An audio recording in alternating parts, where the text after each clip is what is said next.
Renaissance 2024, Saints Church Hackney, London. 2 days of talks and workshops for creative folk following faith.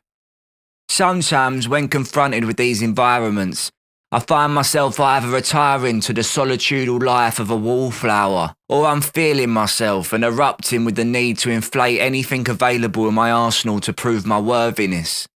I'm an expert at both, and so when this geezer whipped out Philippines 2 at the start of the day, it was a perfect tonic to adjust the settings and remind myself we're all here to build God's kingdom, both individually and collectively with our gifts. So my first piece of inspiration is starting a collaborative experience with the mind of Scripture.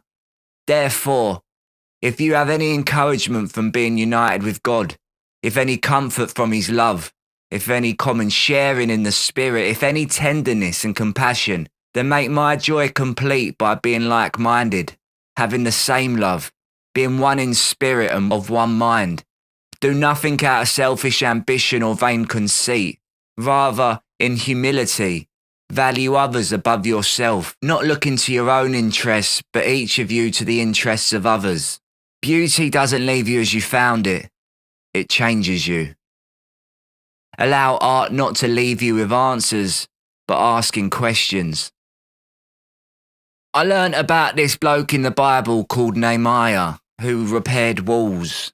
He prayed and fasted for ages, and when asked what he hoped to gain from praying night and day for so long, he responded how praying wasn't about gaining anything, but instead taking away. Wow, I had to let that sink in for a moment. Prayer. It yields the ability to remove fear and anxiety. It's powerful. I find comfort in knowing it's a tangible action, something that we can do. Even if we feel like we can't do nothing, there's still prayer. We can sit in that place. We can stay there. Among all our worries, we can pray. And eventually, we might find ourselves coming to terms with the heaviness that burdens us. Figuring out the mental pathway to understanding, and out of the place of pain, you can actively pray your way through sadness. That is something you can do, and that's empowering. I also discovered that sewing is extremely calming. I went to this talk and I was struck how some people can just be unapologetically bold. I listened to some people talking with such grace and confidence it made me appreciate that with your heart centered in the work you're doing, you have the conviction to sing it from the rooftops and let the world catch up to what you're doing. But don't bend what you are doing for the world, because you're moving with a light that might not be understood. So just be you.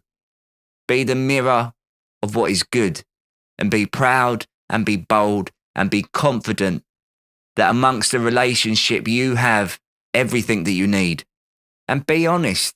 Some of the best moments of connection in these talks came from people just sharing honest stories, showing incredible works to declaring how just a year before they were ready to give everything up and talking about the struggle and the debt. Honesty unites us. There's a power within that. It's a cool thing, man. There was bees and poetry, and my mind needed some time to process all that had taken place. In the words of Terminator, I'll be back. Oh, and yeah. Of course we sang.